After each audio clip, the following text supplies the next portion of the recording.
couleur sera parée la coupe aux larges oreilles? Jaune et noir ou en blanc? Réponse à l'issue d'une finale étouffante attendue à Wembley entre le Borussia Dortmund et le Real Madrid ce samedi.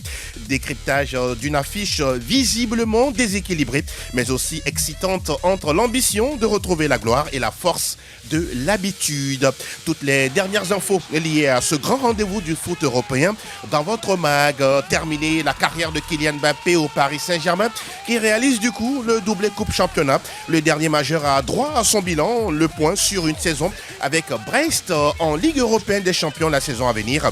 Un exploit historique. Vous, auditeurs et internautes et auditrices, si vous voulez, vous aurez l'occasion de venir donner vos avis et commentaires sur cette affiche royale qui nous attend dans quelques heures du côté de Londres. Oui, vous aurez l'occasion de composer les 92 03 60 31 97 24 26 26 et l'on saura, avec vous, vos tendances pour et le Borussia et le Real Madrid.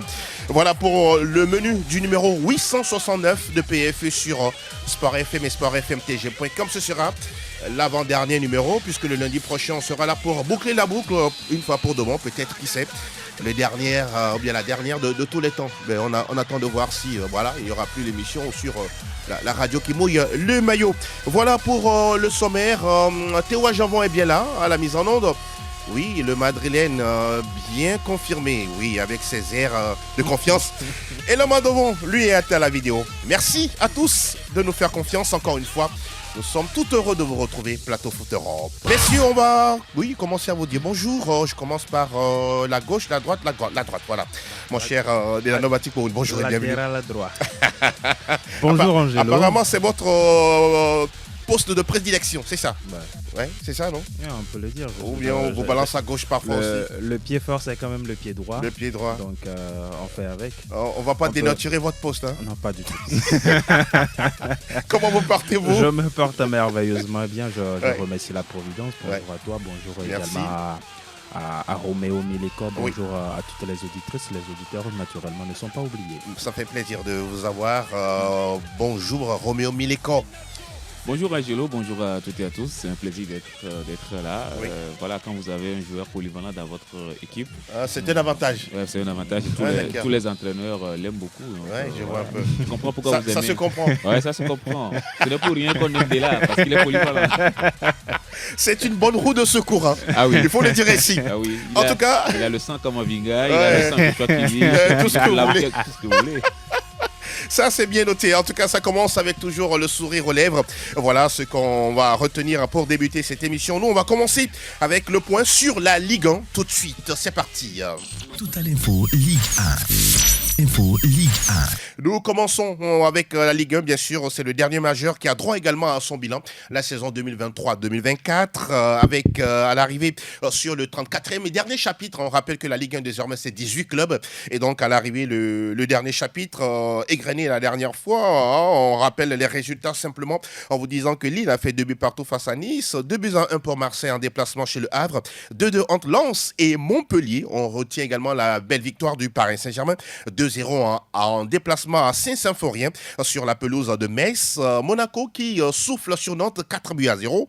Et puis on a également les résultats de Toulouse, battu 3-0 par Brest. Et que dire de Lyon qui s'est imposé 2-1 face à Strasbourg pour la dernière. Alors messieurs, pour parler justement de cette Ligue 1-là, à l'arrivée, on a vu encore le Paris Saint-Germain s'imposer avec plus ou moins la manière, seulement 2 défaites sur l'ensemble de la saison. Premier trophée pour Luis Enrique, pour vous mériter dans l'ensemble, ou bien il y a des taches d'huile sur l'attitude, la production du jeu et tout ce que vous voulez concernant ce Paris Saint-Germain?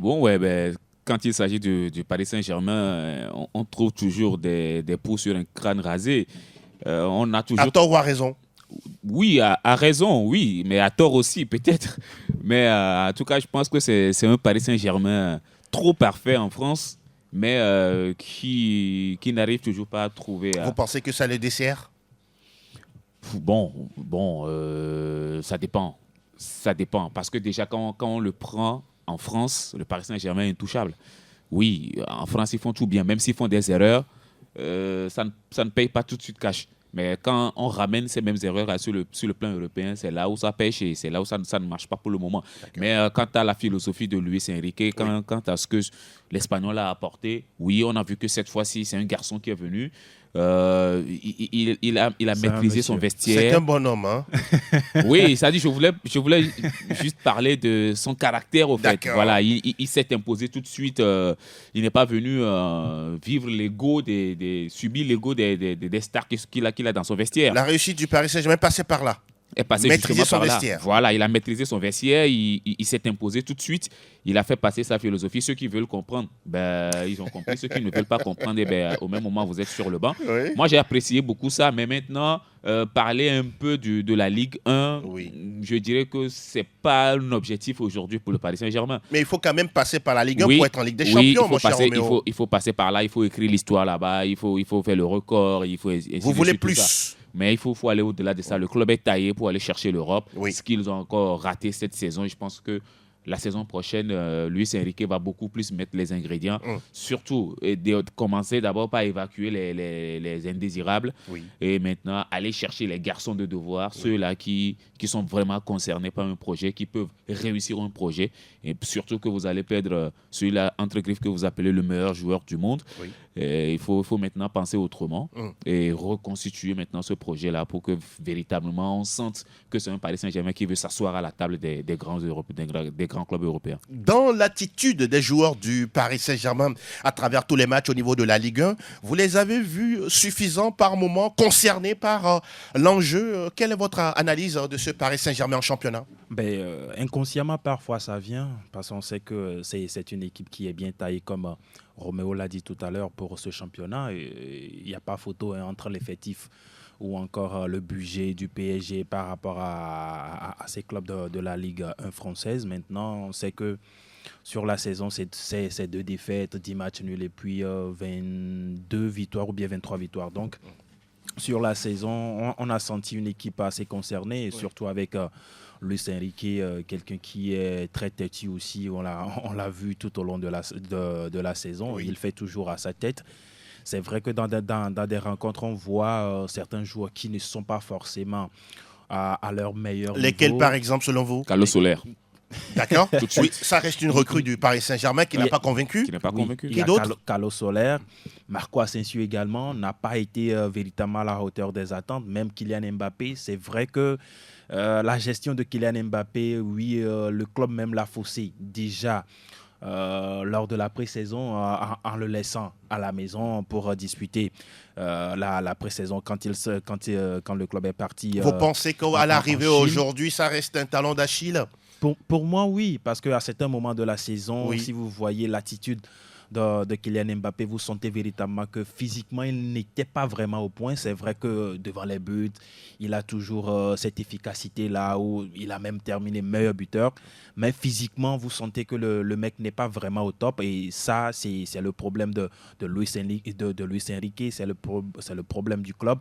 Avec la gestion de la pré-saison du monsieur. Maintenant, vous prenez la ligne défensive aussi. C'est vrai que des joueurs sont arrivés comme Milian Skriniar, des joueurs comme Lucas Hernandez, blessé actuellement. Nuno Mendes est aussi blessé entre-temps. Donc, il y a eu assez d'expérimentation sur la ligne défensive, ce qui fait que on est allé chercher Beraldo. Un Beraldo également, mais qui n'a pas forcément convaincu aussi. On l'a vu en Ligue européenne des champions face au Barça, la manière dont il a tellement souffert dans cette rencontre, et même face au Borussia Dortmund. Donc, si vous prenez l'effectif pour la Ligue 1, c'est bien. Maintenant, sur l'Europe, c'est là où on attend toujours le Paris Saint-Germain. Mais ils ont fait mieux. Le plafond de verre reste la demi-finale de Ligue des Champions face au Borussia Dortmund. Mais c'est insuffisant. Certes, c'est insuffisant. Sur cette affiche, on attendait beaucoup plus du PSG, mais à l'arrivée, c'est une surtout que beaucoup voyaient même le Borussia Dortmund être en dessous, justement, de cette équipe parisienne. Mais malheureusement, à l'arrivée, les Allemands se sont bien frottés les mains.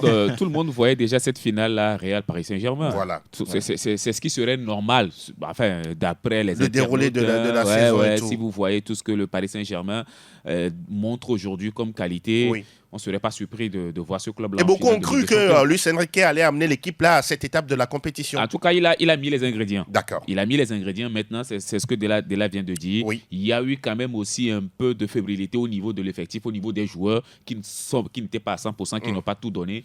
Et voilà, on ne peut pas seulement rejeter toute la faute à Luis Enrique. On ne va pas le lapider. Et que dire des joueurs comme Colomwani et plutôt Moussa Dembélé Ousmane Dembélé. Ousmane, pardon. Non, mais Colomwani, quoi qu'on dise, Déception. c'est une déception. Déception. Vous avez des joueurs comme Et pourtant, Randal Colomwani, il a coûté des millions d'euros. des joueurs comme Fabian Ruiz, même Oui. si durant la saison, eux, ils ont eu quand même du temps de jeu, mais c'est une déception. Oui. Derrière, on peut également parler du Portugais, là, qui...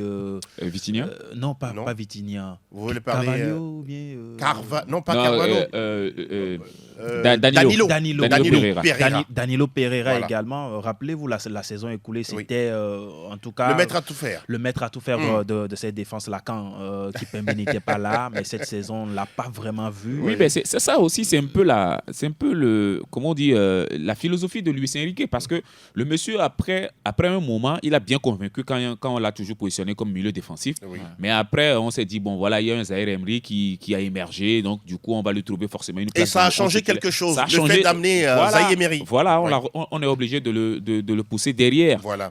Dans l'axe, alors que dans l'axe, maintenant, le patron, tout le monde sait que c'est Marquinhos. Marquinhos. Maintenant, on va chercher qui peut être complémentaire avec Marquinhos. Oui. C'est là où il faut maintenant aller chercher la formule entre Hernandez, entre Skriniar qui revient, qui repart. Exact. Il faut aller chercher un Berardo. Il faut voir si peut-être Kipembe va revenir, tout ça. Donc, il n'a pas vraiment trouvé. Il a eu cette des formule-là. difficultés selon vous. Il a eu des difficultés. D'accord. Peut-être on dit que Danilo, il est très lent, il a de l'expérience, mais il est très lent. On préfère maintenant la vitesse de Beraldo, mais qui n'est pas expérimenté. Exactement. On veut aller prendre Milan Skriniar où tu ne sais pas dans quel état de forme il va se réveiller aujourd'hui. Donc tout ça là, ça a été une alchimie qui n'a pas véritablement pris. Oui. Mais je pense qu'il va avoir au moins 2-3 mois de repos. De réfléchir. Voilà, réfléchir, essayer de façonner une équipe à sa manière, à Oui. lui. Et on va le juger, moi, je crois, la La saison saison à prochaine. venir. Ça reste le gros enjeu pour Luis Enrique qui a amené l'équipe, certes, à être champion de France avec 76 points. C'est quoi votre interprétation par rapport à tout ce qu'il vient de déclarer? Quelqu'un qui veut toujours s'attirer la lumière. Quelqu'un qui croit en lui, qui est conscient de ses capacités, de ses forces, de ses qualités, de ses défauts. Quelqu'un qui est toujours reconnaissant, quelqu'un qui a toujours la tête sur les épaules. Bon, voilà. Donc, moi, Kylian Mbappé, je me dis que c'est un garçon, certes, il est jeune, mais il est très vieux dans la tête. Il est très grand, il est très âgé dans la tête. Ça, vous appréciez? Oui, j'apprécie, j'adore beaucoup ce garçon. D'accord. Des gens qui reconnaissent comme... C'est-à-dire qu'ils savent de quoi ils sont capables. Oui. Voilà, ils n'ont pas peur de le dire. Ils vous regardent droit dans les yeux, ils vous disent la vérité. C'est un garçon comme ça qui me plaît. Et bon, voilà, sur le terrain aussi, il l'a toujours montré, il a toujours démontré. Je crois que dans son nouveau club, il va toujours essayer d'être au top niveau. Et pourquoi pas. C'est vrai que même si nous savons là où il va. Ah, d'accord.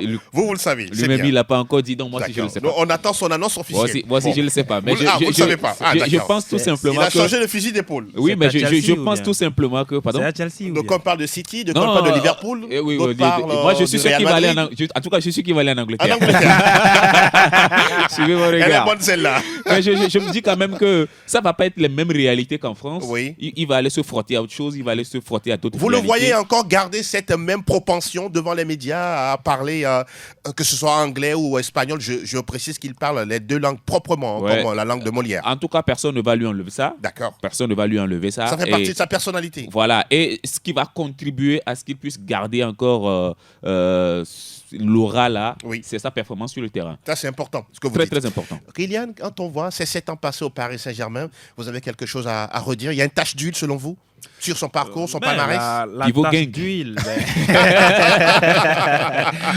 on dira tout simplement cette envie qu'il a toujours eu d'aller chercher, pourquoi pas. même avec tous ces joueurs-là qui sont passés à aller chercher une Ligue européenne des champions pour le PSG. Oui. C'est simplement la tâche d'huile. Parce que si vous prenez tout le parcours qu'a fait Kylian Mbappé, il est arrivé très très jeune, à 18 ans. Mais il repart aujourd'hui en tant qu'homme. Il est déjà 25 ans désormais. Meilleur buteur de tous les temps du club, je crois. Ah oui, c'est ça. Voilà. Déjà, depuis qu'il est arrivé. Bon, 25 ans dans un village, quelque part, il serait déjà grand-papa.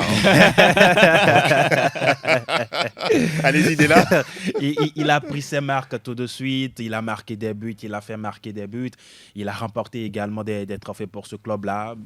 Pour moi, comme je l'ai dit un peu plus haut, peut-être c'est la Ligue européenne des champions. Maintenant, est-ce que c'est seulement les trophées, c'est au bout des trophées qu'on peut juger la carrière d'un joueur? Vous vous posez la question. Moi, Pour vous, c'est pas forcément vrai. Je me pose cette question. Vous voulez une petite anecdote? Pourquoi Vous la connaissez? Okay. Le grand Emmanuel Cheye Adebayor que l'on connaît très bien, avec son palmarès aussi riche et toute sa fortune. C'est juste une Coupe du Roi. Voilà, ça veut dire quelque part que vous pouvez être impactant, même si parfois, vous ne soulevez pas la coupe aux larges oreilles. Bonjour à Harry Kane. Voilà.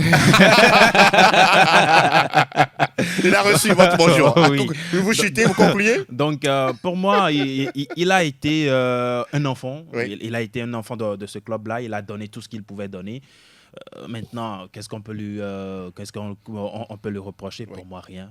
N'est-ce pas? Absolument rien. D'accord. C'est vrai qu'à un moment donné, on aurait voulu prolonger encore le joueur parce qu'on aime très bien les performances de ce joueur-là. Mais lui-même, il a dit chaque chose a son temps. Oui, il a dit. Pour moi, il est temps aussi pour Kylian Mbappé de changer de club, de changer d'air pour aller dans un club beaucoup plus huppé, pour chercher encore d'autres trophées comme la Ligue européenne des champions. Vous le dites si bien, 2018-2024, 264 matchs avec le Paris Saint-Germain, 235 buts. C'est tout simplement phénoménal pour quand on sait, ce jeune joueur. Voilà, quand on sait l'atmosphère dans laquelle il a évolué. Exactement. Quand tu as joué avec Cavani, quelqu'un qui aime aussi marquer beaucoup de buts. Oui. C'est vrai qu'après tout, il a bénéficié aussi un peu de l'aura de Neymar, qui l'a beaucoup aidé avec les passes décisives. Exactement. Et tout ça. Mais c'est un garçon qui est tellement grand dans la tête. Il s'est fait une place, il s'est taillé une place. On ne lui a pas donné cadeau. Il est allé chercher cette place-là. Et voilà, aujourd'hui, il en sort gagnant. En tout cas, un gros bosseur, c'est Kylian Mbappé qui a reçu même un trophée la dernière fois à Londres pour le trophée Laureus. On parle de Monaco qui sert de dauphin au Paris Saint-Germain avec 67 points. Que dire de Metz, qualifié également pour la Ligue européenne des champions. C'est une première pour cette équipe-là, Brest. Voilà, Torneur de Brest pour ceux qui ont lu une fois la bande dessinée Tintin avec Milou et puis Capitaine Haddock.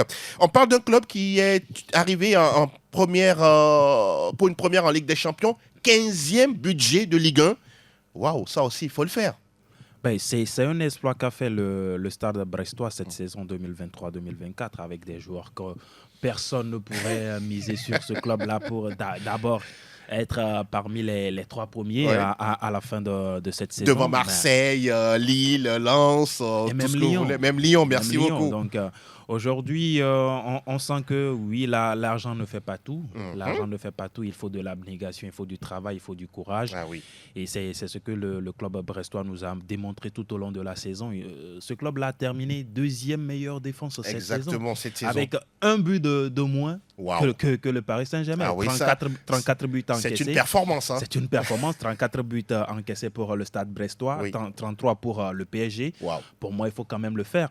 Donc, ce sera un vrai renouveau dans la Ligue 1 française et surtout permettre à ce club-là de disputer pour une première fois la phase finale de la Ligue européenne des champions. Il faut le faire. Ils sont qualifiés directement. Directement. Il n'y a rien à dire là-dessus. Il n'y a rien à dire là-dessus. Félicitations quand même, même à ce coach-là qui a fait un bon boulot durant toute la saison. C'est vrai, il fallait laisser... Vous parlez d'Éric Roy. Éric Roy, il fallait laisser beaucoup de choses de côté, se concentrer sur la saison, aller chercher cette place-là. Ils ont été longtemps dauphins du PSG. Ils ont été longtemps dauphins du PSG à l'arrivée. Une place de troisième aussi pour se qualifier pour l'Europe. Pour moi, c'est à saluer. Steve Mounier. Le Béninois à l'international. international, il est bien dans ce groupe-là. Les supporters oui, ça réclament fait plaisir, déjà ça fait plaisir. sa prolongation. Oui. Il sera Oui. le premier Béninois à disputer la Ligue européenne des champions. Oui. Félicitations quand Félicitations même à lui. à tout ce beau monde-là. Oui. Maintenant, on attend d'ici là Oui. s'ils vont encore faire des exploits, Bon. en Ligue européenne des champions. L'attente, elle est là. On rappelle également qu'on a un certain Évrard Zobé, ivoirien, qui fait partie de ce club de Brest, qualifié directement pour la Ligue des Champions. Lille va décrocher le strapontin pour la Ligue Europa. On a Nice et Lyon également qui sont en Ligue Conférence. Oui, ça va plus s'appeler Europa Ligue Conférence. Et maintenant, Ligue Conférence, c'est la nouvelle appellation. Lyon, qui avait perdu ses 10 premiers matchs en championnat. C'était quoi 6 défaites, 4 matchs nuls. Les 10 derniers matchs de la saison, ça faisait 8 victoires, 1 match nul, 1 défaite. Comment on peut expliquer une telle remontée des Lyonnais? En tout cas, d'abord, je crois qu'il faut saluer le fait qu'on est allé chercher un entraîneur qui est sage. D'accord. Et il a... Ah oui. Et ouais, donc le prénom aussi vaut son pesant d'or. Sinon, intéressant. Je crois que les joueurs sont redevenus sages. Ah oui. Ils ont pris conscience de l'histoire de ce club-là, Exactement. de tout ce que ce club-là représente en France et en Europe. Et voilà, il leur fallait quand même revenir à de meilleurs sentiments et puis essayer de redorer le blason de Lyon. Ils ont ressurgi. Et tant mieux pour eux. Mais moi, je ne dirais pas que c'est une saison réussie pour Lyon parce que la dernière fois, je me rappelle bien, Franck le disait ici, il a salué le travail qui a été fait. Mais moi, je me dis quand même que c'était trop risqué pour Lyon. Ouais. Voilà, les autres auraient pu garder le cap, garder le niveau. Et Lyon serait en difficulté. Et Lyon serait très, très en difficulté. Comparativement à Brest, dont on parlait tout à l'heure, qui a fait une saison exceptionnelle. Je ne dirais pas que Lyon a fait une saison exceptionnelle, parce qu'après, en deuxième partie de saison, ils ont fait une remontée phénoménale. Non, mais il faut aller toujours chercher le problème, ce qui s'est passé en début de saison. Et tirer des leçons. Ne plus, parce que voir Lyon en difficulté, changer 2 entraîneurs en l'espace de 2 ou 3 mois, vraiment, ça pose question quand on connaît un peu l'histoire de ce club. Donc, 7 fois champion de France de suite. Hein. De suite. Voilà, je crois que on dit que c'est au bout de l'ancienne corde qu'on tisse la nouvelle. Le Paris Saint-Germain est en train de tisser sa corde au bout de celle de Lyon. Voilà. Donc, du coup, moi, je me dis quand même que c'est à saluer ce qu'ils ont fait. Oui. Mais au-delà de ça, il faut se poser des questions. Il faut aller, faut se réunir et se dire la vérité, aller trouver des solutions pour que la saison prochaine, pourquoi pas. C'est pas le maintien qu'on va aller chercher. On va viser l'Europe tout de suite. La Ligue Europe. Pardon, c'est pas la Ligue Europa. C'est la Ligue Conférence. Voilà, c'est pas la Ligue Conférence qu'il faut aller chercher. Il faut revenir en Ligue des Champions. Continuez pas à éliminer Manchester City. Surtout que ça. Ah oui, elle est bonne celle-là. Surtout que la Ligue des Champions, elle est beaucoup plus prolifique et surtout intéressante en matière de gants. On rappelle également que Nantes s'est maintenue grâce à son sapeur-pompier Antoine Comboiré. Qui est mission accomplie. Hein. Comme toujours. C'est le spécialiste des remontées, ou des maintiens, si on veut. Parce qu'il a fait plusieurs fois, surtout avec le FC Nantes. Et cette saison, il a encore réussi. Avec un Égyptien, Moustapha Mohamed, qui a fait une très belle partie de saison. Je veux parler de la phase aller, mais lors de la phase retour, des déconvenus sont arrivés ici et là. Les performances n'ont plus vraiment suivi à l'arrivée. Il faut aller chercher lors de la dernière journée. Donc, pour moi, Antoine Comboiré, ce sont des sapeurs-pompiers. Ce sont des entraîneurs qui sont là. Il y a aussi des entraîneurs qui ont cette spécificité. Oui. Voilà. Il y a un autre, j'oublie un peu le nom. C'est lui qui a sauvé Saint-Etienne il y a 2 ans, avant que Saint-Etienne ne quitte la saison dernière. Il est aujourd'hui à Nantes? Non, c'est pas Comboiré.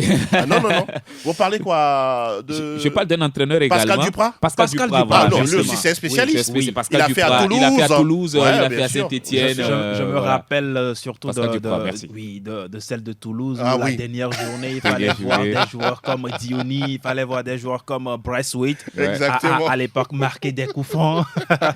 Donc, ce sont 2 entraîneurs qui ont le même profil, qui sont des des véritables sapeurs-pompiers. Quand ça ne va pas, Oui. sur 1, 2, 3 mois, Oui. appelez-les, ils font le job. Et puis derrière, sur toute une saison, ils sont incapables de pouvoir produire des résultats. Sur Mais la constance, oui. Sur la constance. Mais après, Maintenant, sur 2-3 mois, ils sont capables de maintenir le club. Et puis Incroyable. derrière, ils vont repartir. Mais félicitations quand même à Oui. Nantes. Mais en même temps, il faut le dire, c'est un club historique. Historique, absolument. C'est un club historique de ce championnat. Ouais, mais- Il faut véritablement revoir les choses pour revenir un tout petit peu sur le devant de la scène en Ligue 1. Le FC Nantes des années 90-2000, c'était Jean-Claude Souedo qui était l'entraîneur, avec des joueurs comme Jafet Endoram, Nicolas Wedek ou encore Vincent Guérin. Allez comprendre quelque chose. C'est l'histoire. C'était Nantes qui jouait Retenons. aujourd'hui comme le FC Barcelone. C'était un véritable football champagne. Il n'y a rien à dire là-dessus et ça gagnait. On rappelle que Marseille a terminé 8e de cette Ligue 1 avec 50 points. Donc pas de Marseille. Coupe d'Europe pour Aubameyang s'il est encore là avec cette équipe de Marseille. On rappelle qu'au classement... On est habitué à cela. N'est-ce pas? Il change chaque année. Oui. Voilà. Et le Vous allez voir 10 joueurs. projet, on le comprend toujours pas. Voilà. Kylian Mbappé est le meilleur buteur du championnat, 27 réalisations, 19 pour Jonathan David, le Canadien. Alexandre Lacazette termine 3e meilleur artificier avec 19 buts, 17 pour le Gabonais Pierre-Emerick Aubameyang. On rappelle international, s'il vous plaît. 8e. Et puis Terem Moffi, oui, qui a terminé la saison avec 11 buts. Lui, il est de nationalité nigériane. Les places de relégués accordées à Lorient, 17e, 29 points. Et puis Clermont Foot, qui rejoint la Ligue 2. Là aussi, c'était compliqué pour les deux clubs. Mais si on va faire rapidement le tour des chiffres au niveau des 5 majeurs, au niveau des buts marqués, on a la Première Ligue qui a inscrit cette saison 1246 buts, plus que la Liga 1005, la Bundesliga 985, la Serie A 987 et la Ligue 1 832. Au niveau des cartons jaunes, la Liga est devant avec 1705 cartons jaunes enregistrés, 1604 pour la Première Ligue, 1235 pour la Bundesliga, 1594 pour la Serie A italienne et puis 1120 pour la Ligue 1. Et puis au niveau des cartons rouges, la Liga est encore devant, décidément. Ah ouais, c'est curieux, à la Première Ligue où ça cogne, il n'y a pas aussi de cartons jaunes. 89 cartons rouges au niveau de la Liga, 49 Bundesliga, 63 pour la Serie A, 67 pour la Ligue 1 et puis 56 pour la Première Ligue anglaise. Ne soyez pas étonnés quand vous avez encore Sergio Ramos en Liga. Ah, mais- Tu connais. Bon, il a dit que sa saison est terminée et on attend de voir justement la suite avec le FC Séville et c'est terminé justement pour le point. On a terminé avec les majeurs, c'est bouclé désormais. On va dans quelques instants parler bien sûr, oui, de ce grand rendez-vous qui nous attend dans quelques heures du côté de Wembley, le bel écran du foot anglais. On nous parle de l'un des stades les plus grands d'Europe, 90 000 places s'il vous plaît. On en parle dans quelques secondes. Il s'agira bien sûr de la C1.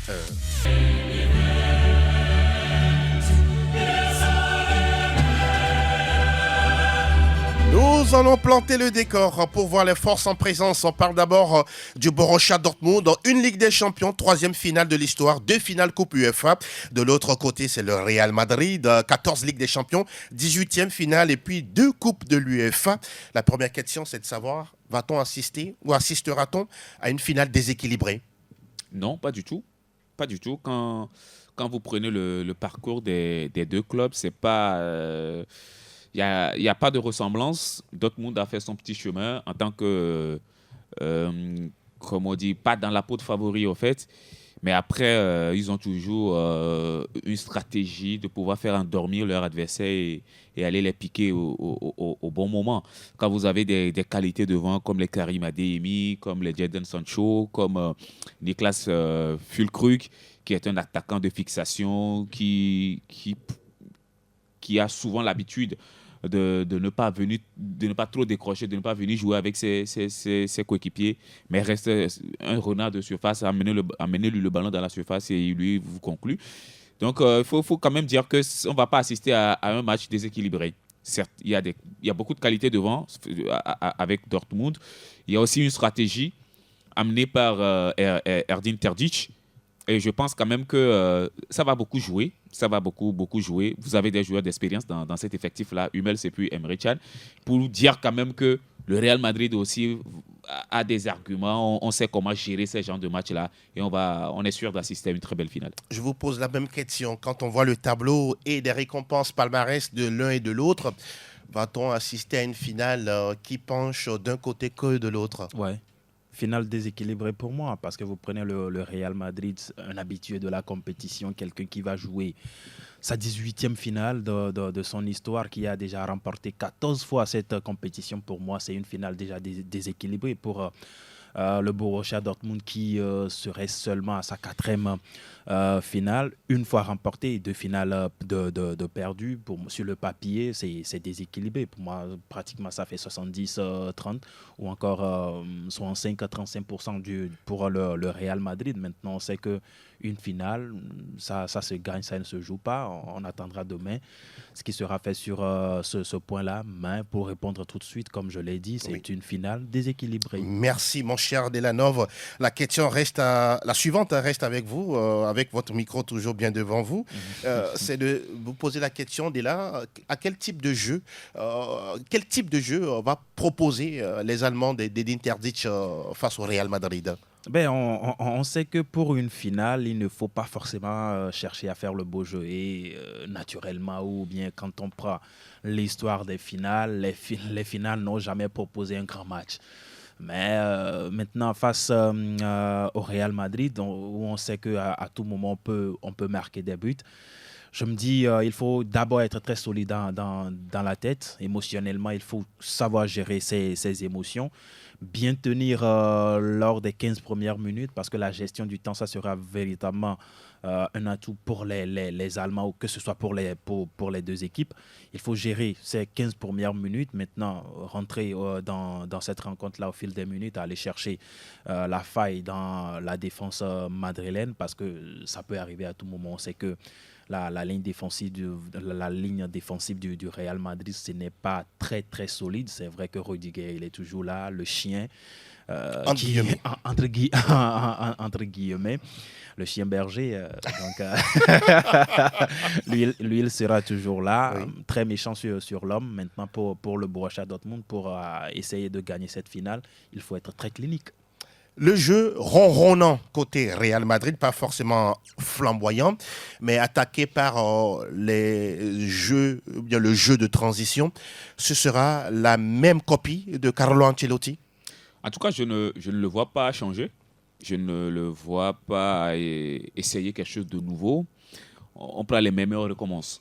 Ça va être comme ça. Bon, c'est vrai, peut-être qu'on parle de Lunin qui est malade en ce moment. Donc, déjà, il y a des spéculations autour d'une titularisation de Thibaut Courtois. Je crois que c'est ce qui va se faire. Après, maintenant, vous prenez la charnière défensive. Rien ne va changer. C'est Nacho Rudiger, et Ferland Mendy et puis Dani Carvajal.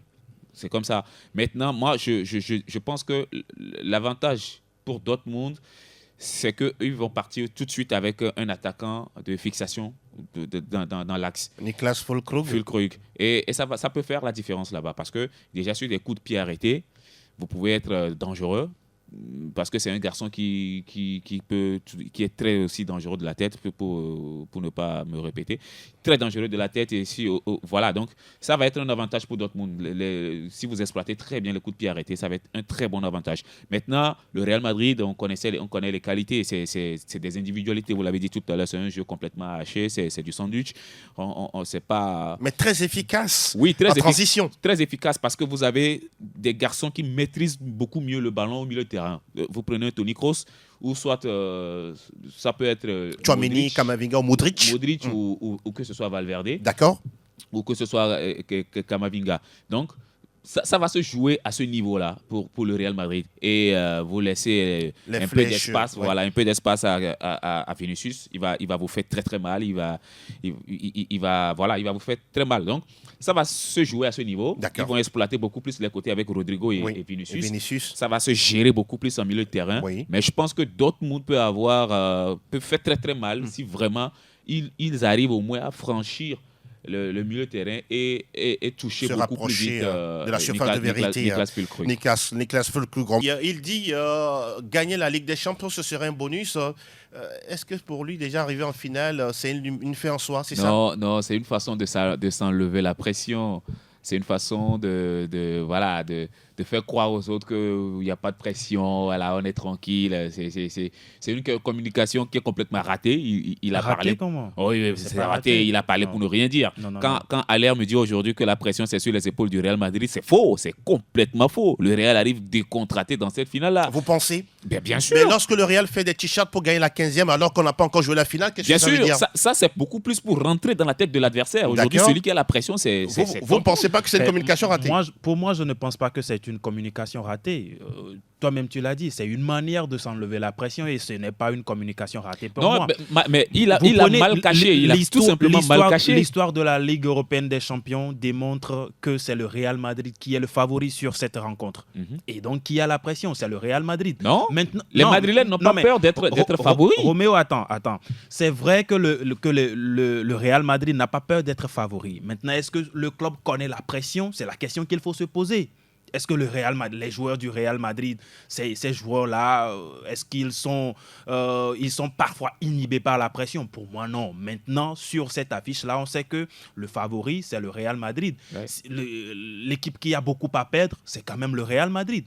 Vous avez fait des t-shirts à l'effigie de la 15e, tout ça là, vous avez montré au monde entier que vous êtes ceci, vous êtes cela, et à l'arrivée, si c'est le Borussia Dortmund qui remporte ce trophée, qui perd le plus? Pour moi, c'est le Real Madrid, naturellement. Donc pour moi, ce n'est pas une communication ratée. Ouais, ça ne veut pas dire que Dortmund aujourd'hui va se dire que voilà, une Ligue des Champions ou bien voilà, gagner la Ligue des Champions, c'est un bonus. Le Real Madrid, on ne peut jamais sortir un mot pareil. C'est pas un bonus. On y va parce que voilà, on a la mentalité tout de suite d'aller chercher cette finale-là, peu importe quelle que soit la manière. Peut-être que du côté de Dortmund, on n'a pas les armes pour rivaliser face au Real Madrid. On a les armes, on a des arguments, on n'est pas venu en finale par défaut. Ça veut dire qu'on a des qualités. Maintenant, après, l'adversaire que vous affrontez... Vous voyez dès le début de la phase de poule Dortmund en finale de Ligue des Champions, non. Mais vous voyez plutôt le Real en finale. Oui, c'est pour cela qu'il a parlé de bonus. Non. Il a dit dans son interview un peu dès le début que le parcours est très inspirant. Le parcours est inspirant dans la mesure où ils ne sont pas favoris dès le début, et vous avez vu le long de cette saison en Ligue européenne des champions. Ils ont fait la phase de groupe avec le PSG, l'AC Milan, exactement. Et puis un club comme ça. Le Borussia Dortmund n'était quand même pas favori. D'abord, avec Newcastle, le Borussia Dortmund n'était même pas favori dans ce groupe-là. Au début, on a parlé du PSG, on a parlé du Milan AC, et derrière, la 3e place devait normalement se jouer entre le Newcastle et puis le Borussia Dortmund. Surtout qu'en championnat aussi, c'était pas ça. Évidemment, et à l'arrivée, on a vu le Borussia Dortmund qui a même terminé premier devant le PSG.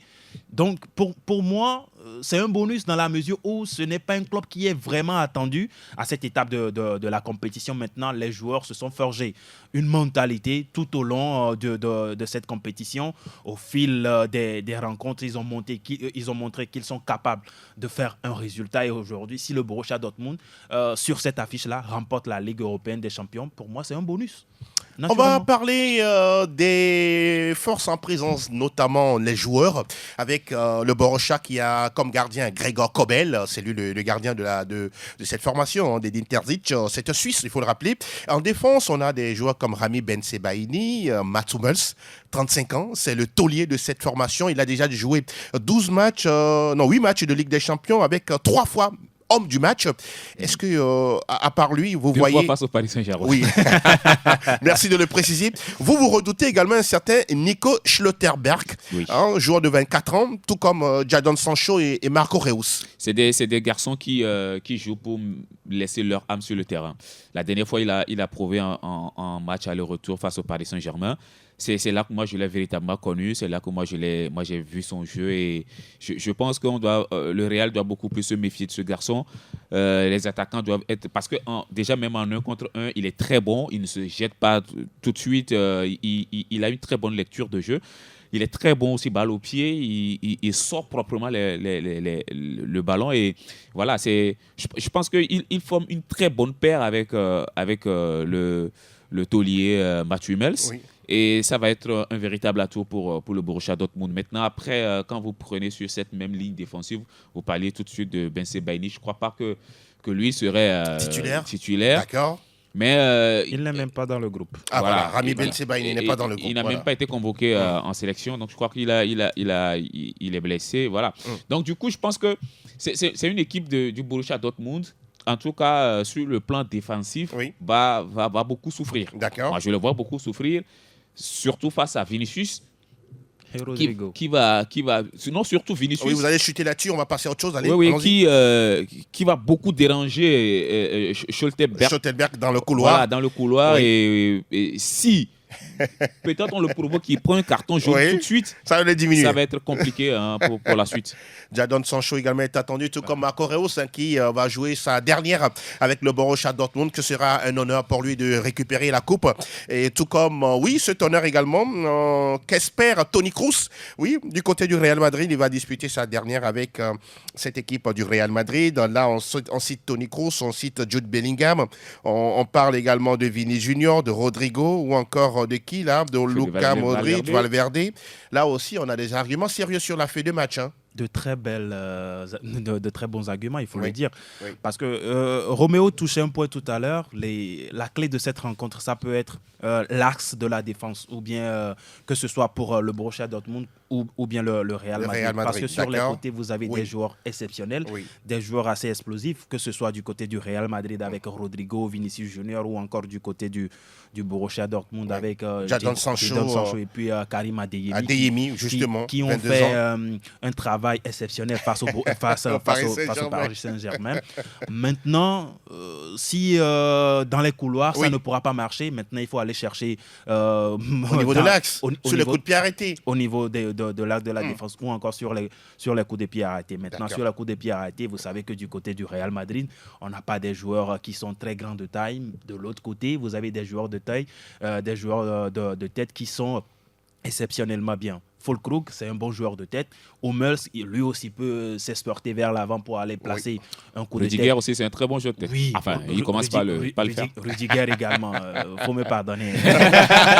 Chacun prêche pour sa chapelle. Surtout Roméo Miléko. Non, je ne suis pas venu. La preuve, je suis venu en noir. La clé. Mais vous avez souvent le noir à l'extérieur parfois également, le Real Madrid. Bon, même si le blanc. On ne sera pas laissé le sujet qu'on sera en blanc. D'accord. Mais la clé, ça peut venir dans l'axe de la défense où on voit, en tout cas sur la saison, on a vu Jude Bellingham qui a toujours cette présence-là. Qui retrouve ses anciens coéquipiers. Ses anciens. C'est des retrouvailles également. Son ancienne équipe. De l'autre côté, vous avez un joueur comme Niklas Füllkrug également qui fait un bon jeu de pivot. Il y a quand même une belle brochette de joueurs à suivre demain. On veut voir du spectacle, tout simplement, on veut voir du spectacle maintenant. Bonne chance à toutes les deux équipes. Vous le dites si bien, bonne chance à ces deux escouades du côté du stade de Wembley. Le match a lieu à partir de 19h. On rappelle que Wembley a déjà accueilli combien déjà 7 finales dans l'histoire, notamment le Bayern face à Dortmund, c'était en 2013. Le Bayern s'est imposé 2-1. Le Barça a gagné 2 fois à Wembley face à la Samp et face à United. Liverpool s'est imposé en 78, l'Ajax en 71, United en 68, et puis la toute première finale à Wembley, c'était en 1963 entre le Milan AC et le Benfica. Ce sont les Rossoneri qui se sont imposés. On va vous permettre désormais, vous auditeurs, de venir parler justement de cette affiche, de cet avant-match aussi bouillantissime, attendu, on l'espère, entre le Borussia Dortmund et le Real Madrid. On veut également avoir, pas que des supporters du Real, mais également du Borussia Dortmund qui sont capables de dire ce qu'ils pensent. 92 03 60 31 97 24 26 26, c'est tout de suite. Plateau Foot Europe, le coin des auditeurs. Le coin des auditeurs. Ah oui, on est trop habitué d'avoir toujours les supporters du Real Madrid. On veut avoir également les supporters allemands. Oh oui, il y a peut-être c'est un Allemand qui est là. Guten Morgen. Oh, bonjour. Oui, Guten Morgen. Morgen. Oui, wie geht's? Moi, je ne suis pas de là. Ça commence mal. Aïe. Le petit nom, s'il vous plaît. Tu as une fois vu un supporter de Borussia Dortmund en dans cette émission. Mais attendez, est-ce que dans cette vie, il n'y a rien de possible? Ah ouais, il n'y a rien de possible. Tout est possible. Tout est possible. D'accord. Seulement, c'est les naturalisés qui vont appeler. Rappelez-nous le petit nom, s'il vous plaît. Le 07. Pardon? Ah, Boris? 0-7. Ah, 0, oui. Oroma Falilou, allez-y, nous écoutons. Sur la finale de demain. Merci. Bonjour. Merci beaucoup pour tout ce que vous avez fait tout au long de cette année. Merci beaucoup. Que Dieu nous donne encore une fois la santé Inch'Allah, pour qu'on puisse encore vous écouter la saison prochaine. Inch'Allah. Ouais. Donc, les deux équipes méritent d'être en finale. Oui. La chance est vraiment du côté du Real. Pourquoi? Parce que le Real a des individualités qui peuvent se prêter à n'importe quel moment. Oui. Et une fois que l'arbitre n'a pas encore sifflé la fin du match, nous on est confiants que la victoire serait de notre côté. N'est-ce pas? Donc le Borussia Dortmund doit vite faire le travail. C'est-à-dire marquer très tôt. S'ils veulent gagner, oui. Ils doivent le faire très rapidement. Sinon marquer au moins 3 lors de la première mi-temps, c'est ça? C'est ça. C'est bien noté. Ah oui. S'ils marquent 1-0 avant la mi-temps, oui. Il faut savoir que la Coupe va prendre la direction de Madrid. D'accord. Ouais. Ah oui, ça c'est clair. Merci beaucoup, Oroma Falilou, pour votre intervention. On continue de prendre les auditeurs dans cette émission. Bonjour. Oui, allô, bonjour. Oui, le petit nom, s'il vous plaît. C'est Mathieu. Mathieu, c'est la première fois que vous nous appelez? Non, c'est la 3e fois. En fait. Vous comptez même vos appels. Oh, félicitations, Mathieu, félicitations. Oh, je tente des fois de rentrer en ligne, mais c'est saturé, oui. Mathieu, nous vous écoutons, allez-y. Tout d'abord, j'aimerais vous poser une petite question. Là. Allez-y. S'il vous plaît, Israël, là, c'est sur le continent européen? Oui, Israël est considéré comme un pays européen. Voilà pourquoi il dispute les éliminatoires de l'Euro. D'accord. Ouais. Ok, merci beaucoup. Je vous en prie. Ok. J'aimerais me prononcer un peu sur le match de demain. Allez-y, c'est votre droit. Ah oui. Bon, je pense pas qu'il y a des supporters de Dortmund aujourd'hui. Hein. Allez-y. Il n'y en aura pas. Donc, je pense que le Real va gagner. Il y a un supporter du Borussia Dortmund ici. Mais on a un peu peur. Hein. Vous pensez que cette équipe-là peut vous faire mal? Pas mal, mais peut nous gêner un peu en fait. Vous dérangez dans le jeu, d'accord. Beaucoup déranger même. Vous ne voyez pas une finale gagner 3-0, 2-0, 4-1, non? Non, je ne pense pas. Peut-être 2-1 ou bien 2-0. D'accord. Merci et bonne journée. Merci, et Mathieu. Je vous remercie aussi pour tout ce que vous faites. Oh, merci, ça fait vraiment chaud au cœur. Merci, Mathieu. Et on reste ensemble. Hein. À très bientôt. Au revoir et bonne santé à vous. On continue de prendre les auditeurs. Oh, bonjour, vous êtes là? Bonjour, Angelo. Comment vous allez? Nous allons tous bien. Et vous? Ça va, par la grâce de Dieu. Oui, rappelez-nous le petit nom, s'il vous plaît. C'est Nonio de la Maison Blanche. Nonio de la Maison Blanche. Alors là, ça veut dire que vous avez déjà préparé les jus de fruits, tout ce qu'il y a pour célébrer la fête. Hein? Vous êtes invité au maximum. C'est Badida seulement, c'est pas trop loin de chez vous. C'est juste à côté. Alors, comment vous voyez cette finale demain? Hein? Non, bon, le tour est déjà joué. Un doublé de Rodrigo, c'est fini. Ah, c'est Rodrigo cette fois-ci? Ouais, un doublé de Rodrigo, quoi. Il aura la palme d'homme du match, ça veut dire c'est ça, hein? Ouais, ça c'est clair, Vous comptez Oui, allez-y. Je voudrais vous demander, est-ce que je pourrais vous transférer du Barça au Real? Oh là. C'est la période de mercato, donc tout est possible. Actuellement, il serait même plus cher, hein, voilà, je crois. Voilà mes agents qui viennent de parler. Donnez-moi votre fille, Ah, non, vous n'êtes pas sérieux, en tout cas. Je suis très sérieux. Oui. Parce que je vous aime beaucoup. Je n'aimerais pas que chaque fois vous ayez des gourmets, quoi. Non, ne vous inquiétez pas, c'est une question de cœur, hein. Ah bon? Oui, c'est une question de cœur. Mais je voudrais vous poser la question. Le Real va plier le match en première ou en deuxième mi-temps? Un but en première mi-temps, un but en deuxième mi-temps. Ça fait 2-0, simplement. Et après, vous m'appelez, hein, vous venez chez moi, c'est juste après le monument. D'accord, c'est bien noté. J'ai noté la géolocalisation. Merci beaucoup, Nyonyo. À bientôt. On va continuer de prendre les auditeurs. Bonjour, vous êtes là? Bonjour, c'est Frédéric de Coyer.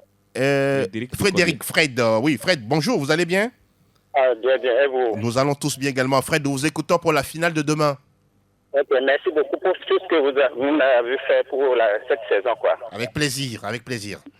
Vous parlez des supporters du Borussia Dortmund. Ce Oui. n'est pas les Barcelonais, c'est qui alors? Oh non, il y a peut-être les Bavarois, il y a les Parisiens, il y a d'autres également. Il y a les Citizens. Non, c'est les supporters du Barça avec leurs alliés branchés alliés. La comme, coalition, la coalition. Effectivement. D'accord. Moi, je propose 4 buts à 1 pour le Real avec un doublé de Vinicius Junior désigné comme Homme de le match. ballon d'or de l'année. Ah, le ballon d'or même de l'année. Ah, Oui, super. les- Ah, super. En tout cas, il a fait une saison extraordinaire, hein, ce jeune homme. Il a progressé. Il a progressé. Merci, Fred. Hein. Merci beaucoup.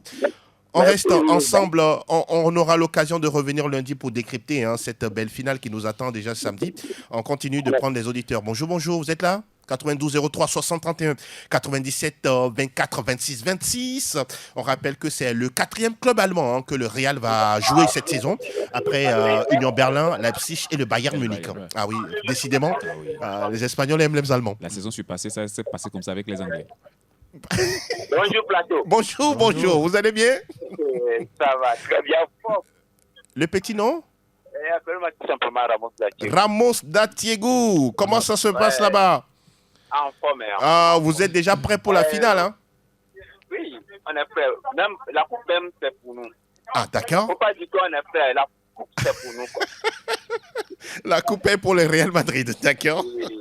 Donc, vous ne voyez pas un autre scénario demain? Vous disiez que il y aura les supporters de Dortmund. Oui, naturellement, puisque Non, il y c'est a une pas de finale, non? supporters. Il y a des supporters de nos ennemis. De vos ennemis. Oh, attendez, vos rivaux ou bien vos ennemis? Donc, tu dis? Ce sont vos rivaux ou bien vos ennemis ou vos adversaires? Oh non, ennemis. Ah, d'accord. Ok, d'accord. Il a bien insisté dessus. D'accord, donc c'est Vous avez question. bien Non, mais il y a des adversaires, il y en a qui ne vous aiment pas, il y en a également qui vous aiment. Non. Les supporters de Barça, Oui. Man City, Oui. Bayern, Oui. Paris. La Ce sont coalition. nos ennemis. La coalition sera là, c'est ça. Ce sont nos ennemis. Mais vous allez tout faire pour gagner demain. Alors on va gagner. Non, la coupe c'est pour nous là. Ah, la coupe, c'est pour vous. Ah, d'accord. Ah, ben, et il y a un monsieur souvent qui grave le nom sur la coupe. Donc, sûrement, vous l'avez déjà passé la Il a consigne. hein. déjà gravé. Il a déjà... Il a gravé. déjà gravé le nom du Real Madrid pour la QV 2024. Merci beaucoup, hein, Ramos. Bonne journée à vous, un bon Merci week-end à infiniment. tous. À très bientôt. On va Merci. prendre le tout dernier s'il est là. Le tout dernier auditeur au 92 03 60 31 97 24 26 26 pour boucler la boucle. On va se retrouver lundi pour le grand décryptage de la finale. Bonjour, vous êtes là? Oui, bonjour, monsieur Jérémy. Oui, l'abbé? Oui, c'est l'abbé. Hey, l'abbé, comment ça va? Je rends grâce. Allez, l'abbé, vous voulez vous mouiller sur l'avant-match? Ah, effectivement. Allez-y. Une fois, je vous expliquais que la Ligue des Champions est une jeune fille très belle. Oui. Une seule le Real sait la courtiser. Ah, elle est belle, ce poème-là, c'est beau, hein? Beau, ça. C'est très beau. Donc, ça veut dire que vous amenez la jeune fille à la maison demain. Ah, ça c'est sûr. Ah, super. Ça va être Le une belle mariage nuit. serait Hein. bien scellé. Ah oui, ça serait un match facile pour vous? Pas du tout. Ça va être un match très, très, très compliqué. Oui, mais à l'arrivée, Très compliqué. Ça va se discuter et chaque détail va compter. chaque détail va compter, vous le dites si bien. Merci beaucoup, l'abbé. On se retrouve lundi pour revenir Ok, sur allez-y. le sacre du Real Madrid ou celui du Borussia Dortmund, puisqu'on parle du final. Les deux équipes se retrouvent à Wembley à partir de 19h. On sera là pour revivre ces moments fantastiques de fin de saison.